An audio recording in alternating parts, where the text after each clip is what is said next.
셜록 홈즈, 아서 코난 도일. 네 사람의 서명. 빠진 고리. 나는 오후 늦게 잠에서 깨어났다. 자고 나니 온몸에 활력이 솟구쳤다. 셜록 홈즈는 바이올린만 내려놓았을 뿐 아까 내가 잠들기 전과 똑같은 자세로 앉아서 책을 들여다보고 있었다. 내가 자리에서 일어나자 홈즈는 이쪽을 건너다 보았다. 그의 표정은 어두웠고 수심이 어려 있었다. 홈즈가 말했다. 코나게 자더니만 우리 말소리를 듣고 깬 모양이군. 난 아무 소리도 못 들었는데. 나는 대답했다. 그럼 뭐 새로운 소식이라도 왔나? 불행히도 없네. 솔직히 말해서 놀랍기도 하고 실망도 되는군. 난 지금쯤이면 분명히 어떤 소식이 있을 거라고 생각했거든. 위긴스가 방금 보고하러 왔네. 하지만 오로라호의 행방은 오리무중이라고 하더군. 한 시간 한 시간이 중요한 판국에 이렇게 발이 묶여 있으니 죽을 지경일세. 내가 할 일은 없나? 나는 이제 몸이 완전히 회복돼서 오늘 밤에는 너끈히 나가 다닐 수 있을 것 같은데. 지금 우리가 할 수 있는 일은 아무것도 없네. 그저 기다려야지. 우리가 밖에 나가서 없을 때 연락이라도 오면 시간만 더 지체될 걸세. 자네는 하고 싶은 일을 하게. 난 여길 지키고 있겠네. 그럼 캠버웰에 가서 세실 포레스터 부인을 뵙고 와야겠군. 어제 부인이 나한테 집에 와달라고 했거든. 세실 포레스터 부인을 만나러 간다고? 홈즈는 의미심장한 미소를 지으며 물었다. 물론 모스턴 양도 보고 말일세. 두 사람 다 일이 어떻게 된 건지 굉장히 궁금해했거든. 나라면 여자들한테 너무 많은 얘기는 하지 않겠네. 홈즈가 말했다. 여자들은 믿을 수 없는 존재거든. 그중 제일 낫다는 여자들도 말이야. 나는 그의 편협한 태도에 대해 따지고 들 시간이 없었다. 한두 시간 안에 돌아올 걸세. 나는 말했다. 행운을 비네. 그런데 강을 건너갈 생각이라면 토비를 돌려주고 와도 될 것 같군. 이제는 걔가 더 이상 필요할 것 같지 않으니까 말이야. 나는 걔를 데리고 나와 핀칭길의 늙은 박제사에게 반파운드를 얹어 돌려주었다. 캠버웰에 가보니 모스턴 양은 어젯밤의 모험으로 약간 피곤한 기색이었지만 일이 어떻게 되었는지 몹시 궁금해했다. 포레스터 부인도 호기심에 넘쳐 있었다. 나는 모든 일을 다 털어놓았지만 저 비극적인 사건의 끔찍한 부분에 대해서는 입을 다물었다. 즉, 숄토 씨가 살해당했다는 말은 했지만 구체적인 정황이나 살해 방법에 대해서는 말하지 않았다. 그랬음에도 두 여인은 몹시 놀라고 충격받았다. 꼭 한 편의 소설 같군요. 포레스터 부인은 외쳤다. 상처 입은 숙녀, 50만 파운드에 달하는 보물, 흉악한 식인종, 그리고 외다리 악당, 틀에 박힌 용이나 사악한 백작 대신이군요. 그리고 구해주러 달려온 두 기사분. 모스턴 양이 나에게 따뜻한 눈길을 보내며 덧붙였다. 마리, 내 운명은 이 사건이 어떻게 해결되느냐에 따라 달려있구나. 어쩜 너는 그렇게 아무렇지도 않은 얼굴을 하고 있니? 앞으로 어마어마한 부자가 돼서 온 세상을 내 발 아래 무릎 꿇힌다고 생각해보렴. 모스턴 양이 그런 가능성 앞에서 별로 기뻐하는 빛이 없는 걸 보고 나는 은근히 기분이 좋았다. 오히려 그녀는 그런 것에 별로 관심 없다는 듯 고개를 외로 꼬았다. 전 세디어스 숄토 씨가 걱정스러워요. 모스턴 양은 말했다. 그보다 더 중요한 일은 없어요. 숄터 씨는 저에게 너무도 친절하게 대해주신 착한 분이에요. 우리는 응당 그분에게서 무서운 누명을 벗겨드려야 해요. 포레스터 부인 댁에 나온 것은 저녁 무렵이었는데 집에 와서 보니 벌써 어두워져 있었다. 친구의 책과 파이프는 의자 옆에 놓여 있었지만 주인은 온데간데 없었다. 나는 혹시 메모라도 남아있을까 하여 주위를 살펴봤지만 그런 것은 없었다. 셜록 홈즈 씨는 외출한 모양이죠. 나는 커튼을 내리러 온 허드슨 부인에게 물었다. 아니요. 그분은 지금 방에 들어가 계신다오. 나는 말이에요. 허드슨 부인은 의미 있게 목소리를 낮추었다. 홈즈 씨 건강이 걱정돼 죽겠어요. 왜요, 허드슨 부인? 홈즈 씨가 너무 별나게 행동하니까 그런 거 아니겠어요? 왓슨 박사가 나간 다음에 홈즈 씨가 어찌나 방을 왔다 갔다 계단을 오르락 내리락 하는지 오죽하면 그 발소리가 시끄러울 지경이었겠소. 그런데 또 듣자 하니 뭐라고 혼잣말을 중얼중얼 하면서 초인종이 울릴 때마다 방에서 뛰쳐나와서는 허드슨 부인 무슨 일입니까? 하고 묻곤 했다오. 그러다 조그맣까 방문을 쾅 닫았고 자기 방으로 들어갔지 뭐예요. 그래도 여전히 방에서 왔다 갔다 하는 소리는 들리는데 뭐 그러다 병이라도 나면 어쩌려고. 아까 홈즈 씨한테 신경안정제 얘기를 했더니 나를 그냥 멀뚱멀뚱 쳐다만 봅디다. 허드슨 부인 걱정하실 필요는 없을 것 같군요. 나는 대답했다. 홈즈 씨가 그런 것이 이번이 처음이 아닙니다. 사실은 요즘 조그마한 걱정거리가 있어서요. 나는 사람 좋은 하숙집 주인 아주머니에게 일부러 아무렇지도 않은 듯이 말했지만 밤새 그의 발자국 소리가 멈추지 않자 나부터 걱정스러웠다. 그의 예민한 정신은 이렇게 갑갑한 활동 중단 상태를 견디지 못하고 있는 것이다. 아침 식탁에서 셜록 홈즈는 피로하고 수척해 보였다. 열이 있는 듯 두 뺨에는 홍조가 있었다. 내가 입을 열었다. 자네 얼굴이 말이 아니군. 난 자네가 밤새 방에서 왔다 갔다 하는 소리를 들었네. 잠을 잘 수가 없었어. 홈즈는 대답했다. 밤새 그놈의 문제 때문에 고민했지. 다른 모든 문제가 다 풀렸는데 그렇게 사소한 난관에 발이 묶여 있으니 정말 참을 수가 없군. 나는 범인이 누군지 어떤 배를 탔는지를 비롯해서 모든 걸 다 알고 있다네. 그런데 아무 소식도 들려오지 않는군. 나는 다른 조직들도 가동시켰고 내가 쓸 수 있는 수단은 다 동원했어. 강 전체를 양쪽 다 샅샅이 수색했지만 아무것도 찾아내지 못했고 스미스 부인도 남편 소식을 모르고 있네. 이제 그자들이 배 바닥에 구멍을 뚫어 배를 침몰시켰다는 결론을 내려야 할 판국이야. 그런데 그럴 가능성은 없거든. 혹시 스미스 부인이 수사의 혼선을 빚기 위해 우릴 속인 건 아닐까? 아니, 난 그렇지는 않다고 보네. 내가 조사한 바에 따르면 스미스 부인이 말한 것과 같은 증기선이 있다네. 그럼 혹시 배가 상류로 올라간 건 아닐까? 그런 가능성에 대해서도 생각해봤네. 그래서 수색대를 파견해서 리치먼드까지 조사하고 있지. 오늘까지 아무 소식이 없으면 내일은 내가 직접 나서서 배가 아니라 범인들을 찾아야겠어. 하지만 뭔가 연락이 올 거야. 틀림없어. 그러나 아무 소식도 없었다. 위긴스나 다른 조직에서는 한마디 소식도 전해오지 않았다. 거의 모든 신문에서 노우드 사건을 다루고 있었다. 불운한 세디어스 숄토에 대해서는 모두가 다 적대적인 태도를 취하고 있는 듯했다. 하지만 다음 날 심리가 열릴 예정이라는 것을 빼면 그 중에서 별로 새로운 내용은 없었다. 나는 저녁 때 숙녀들에게 수사가 지지부진하다는 소식을 전하기 위해 캠버웰까지 걸어서 다녀왔다.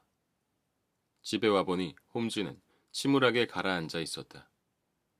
그는 내 질문에 아무 대답도 하지 않고 저녁 내내 까다로운 화학적 분석에 몰두하여 증류기를 잔뜩 가열하여 증류하는 일을 반복했다.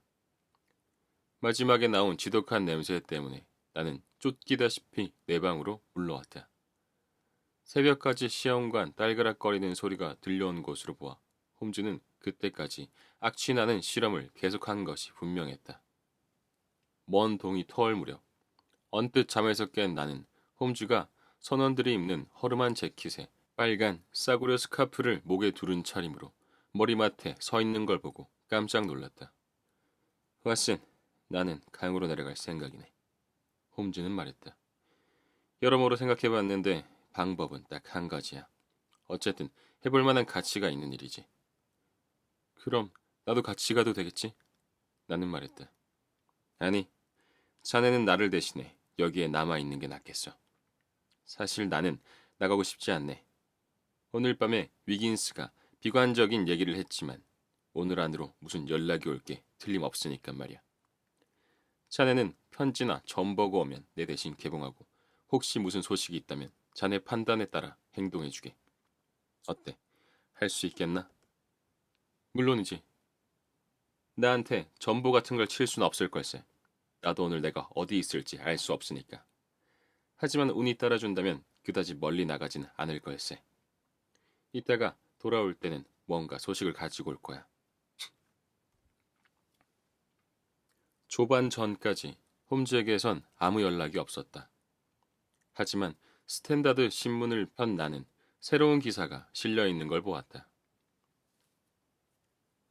어퍼노우드 비극에 관해 우리는 사건이 처음 생각했던 것보다 훨씬 복잡하게 꼬여 있다고 믿을 만한 이유를 갖게 되었다. 새롭게 밝혀진 증거에 따르면 세디어스 숄트 씨가 어떤 식으로든 사건에 관계하는 것은 불가능했으리라 한다. 숄트 씨와 가정부 번스턴 부인은 어제 저녁 석방되었다. 그러나 경찰은 진범에 관한 단서를 포착했고 그 열성과 지혜로 명성이 높은 런던 경찰국의 애설리 존스 씨가 그것을 추적하고 있다고 한다. 조만간 범인은 체포될 것으로 전망된다. 불행 중 다행이군. 나는 이렇게 생각했다. 어쨌든 친구 숄토 씨는 무사하니까 말이야. 하지만 새로운 단서를 포착했다는 건 의심스럽군. 이건 경찰이 실수를 저지를 때마다 상투적으로 하는 이야기가 아닌가. 나는 신문을 식탁에 내던졌다. 그러나 그때 개인 광고란에 실린 광고가 눈길을 잡아끌었다. 그것은 다음과 같았다. 실종. 선주 모드케이 스미스와 그 아들 짐은 지난 화요일 새벽 3시경에 증기선 오로라호를 타고 스미스 선착장을 떠난 뒤 행방불명되었음. 배는 검은 바탕에 붉은 줄 2개, 굴뚝은 검은 바탕에 흰 띠를 두르고 있음. 제보하여 주시는 분께 사례금 5파운드 드림. 모드케이 스미스나 오로라호의 소재를 아시는 분은 스미스 선착장의 스미스 부인이나 베이커가 221 B번지로 연락바람. 이것은 홈즈의 작품이 틀림없었다. 베이커가 주소가 실린 것만 봐도 분명했다. 나는 이 광고가 정말 기발하다고 생각했다. 범인들의 눈에는 실종된 남편 때문에 걱정하는 아내의 불안한 심정밖에는 보이지 않을 테니까. 긴 하루였다. 누가 문을 두드리거나 거리에서 급한 발자국 소리가 들릴 때마다 나는 홈즈가 돌아왔거나 누가 광고를 보고 찾아온 거라고 생각했다. 나는 책을 읽으려고 해봤지만 지지부진한 수사와 우리가 뒤쫓고 있는 어울리지 않는 흉악한 짝패가 자꾸만 떠올랐다. 내 친구의 추리에 어떤 근본적인 결함이 있는 것일까? 홈즈는 뭔가 크게 착각한 건 아닐까? 그의 명민하고 사색적인 정신이 어떤 잘못된 전제 위에 허약한 이론을 쌓아 올린 것은 아닐까? 나는 그가 틀리는 것을 한 번도 본 적이 없었지만 가장 뛰어난 이론가도 실수할 때가 있는 법이다. 나는 그가 논리를 지나치게 정교하게 다듬다가 실수했을 거라고 생각했다. 사실 홈즈는 평이하고 상식적인 이야기보다는 의표를 찌르는 기발하고 정교한 이론을 더 좋아하지 않는가 말이다. 하지만 나는 내 눈으로 직접 증거를 보았고 그가 어떤 근거로 추리를 했는지 알고 있다. 연속적으로 일어난 괴기한 사건들을 떠올려보면 아무리 사소한 것이라도 모두 한 방향을 가리키고 있음을 알 수 있다. 설령 홈즈의 설명이 틀렸다고 하더라도 그에 못지않게 놀랍고 기이한 내막이 있으리라는 것을 인정하지 않을 수 없다. 오후 3시 누군가 시끄럽게 벨을 눌렀다. 아래층에서 고압적인 목소리가 들려왔다. 놀랍게도 2층으로 올라온 사람은 다름 아닌 애설리 존스였다. 그러나 어퍼노우드에서 자신감에 넘치는 태도로 현장 조사를 하며 오만하게 상식을 설교하던 모습은 온데간데 없었다. 그는 풀이 죽은 얼굴에 태도는 유순하다 못해 사죄하는 것 같았다. 안녕하십니까.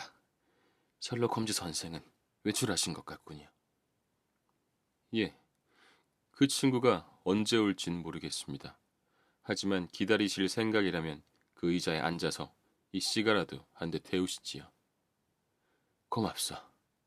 그럼 앉아서 기다리기로 하지요. 존스는 말하며 붉은 손수건으로 얼굴을 훔쳤다. 위스키라도 한 잔? 아, 좋지요. 하지만 반잔만 주시오.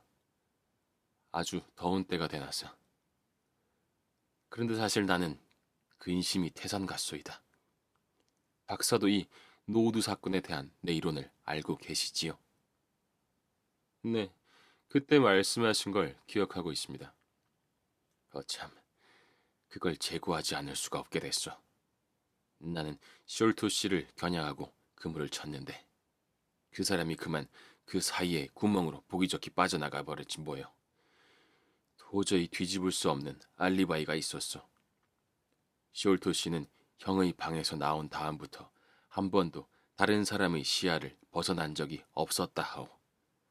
그래서 그 사람이 지붕을 타고 올라가 들창을 통해 다시 형의 방에 침입하는 일은 불가능했지요. 이 사건은 아주 흉악한 케이스인데다가 내가 형사로서 쌓은 명성이 하루아침에 무너질 지경이 되었어. 그래서 누가 조금이라도 도와준다면 그 이상 기쁜 일이 없겠소. 서로 돕고 살아야죠. 나는 말했다. 그런데 친구분은 정말 대단한 사람이요. 존스 형사는 탁한 목소리로 확신에 차서 말했다. 절대로 실패할 사람이 아니요. 나이는 아직 젊지만 수많은 사건에서 한 번도 실수를 하지 않고 길잡이 역할을 톡톡히 해냈지요.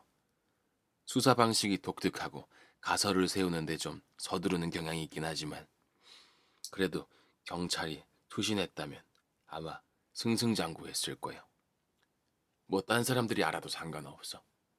나는 오늘 오전에 전보를 한 통 받고 홈즈 선생이 모정의 단서를 잡았다는 사실을 알게 됐소. 한번 보시려. 존스 형사는 주머니에서 전보를 꺼내 주었다. 그것은 12시에 포플러 우체국에서 보낸 것이었다. 곧 베이커가로 갈 것. 내가 아직 돌아오지 않았다면 기다리기 바람. 현재 숄토 사건의 주범들을 추적 중. 오늘 밤 범인 체포에 나설 예정인데 동행에도 무방. 정말 잘 됐군요.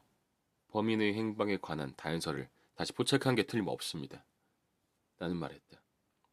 다시 포착했다고? 그러면 지금까지는 헤매고 있었다라는 거군.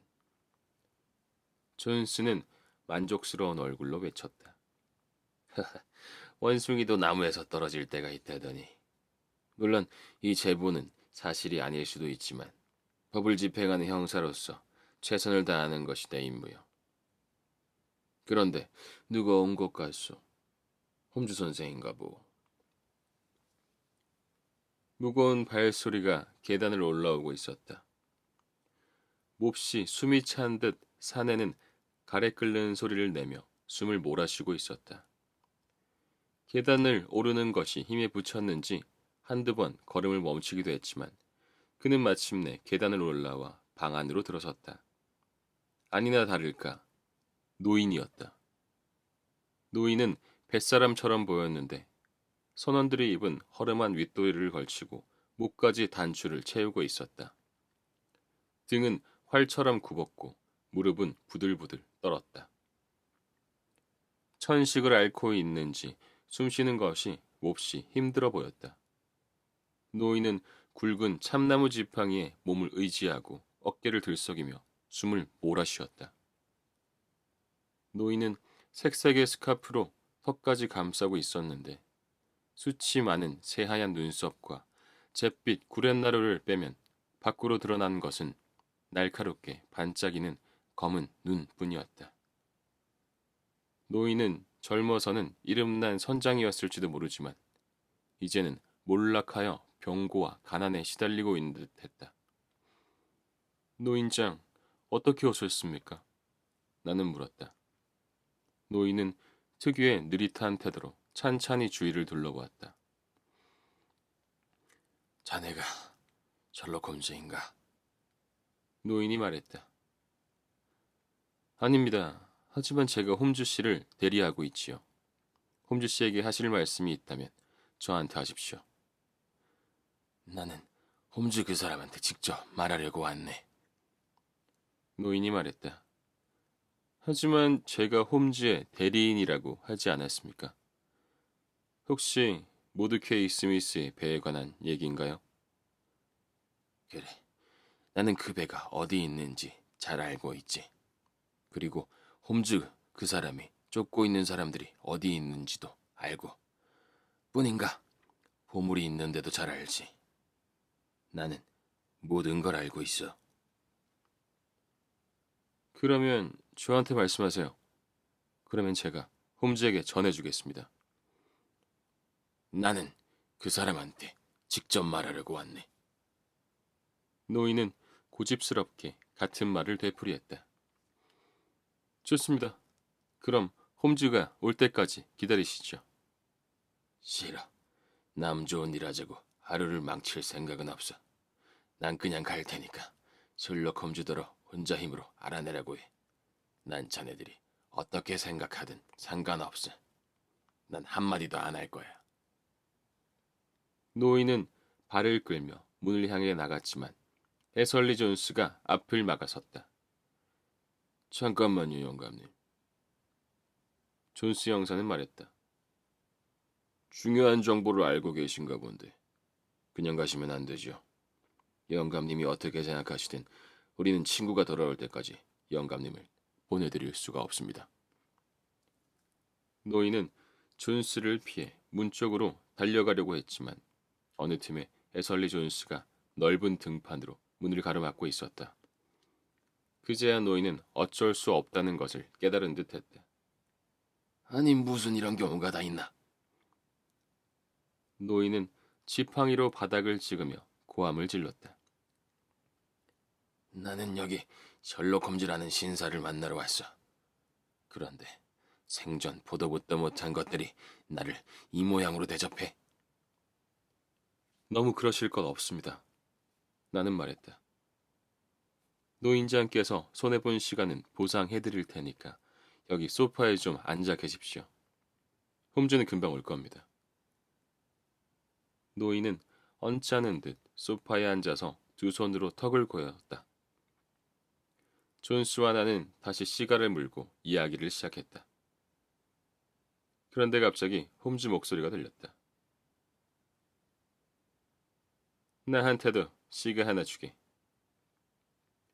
존스와 나는 깜짝 놀라 자리에서 일어섰다. 홈즈가 소파에 앉아 웃고 있었다.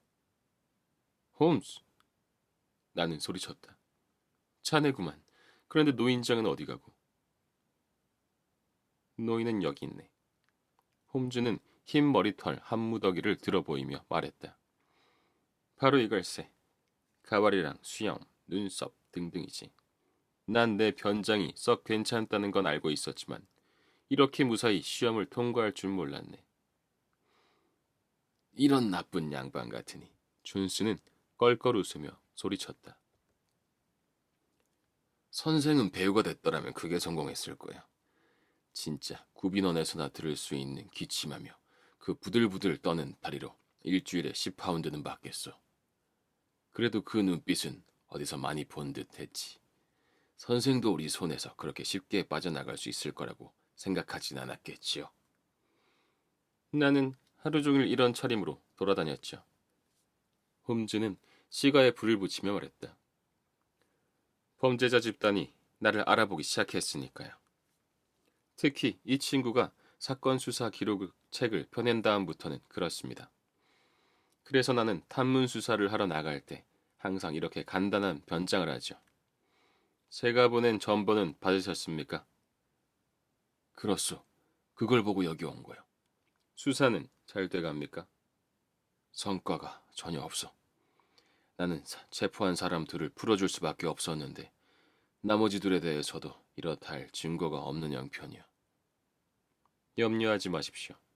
다른 두 놈을 잡게 해드릴 테니까.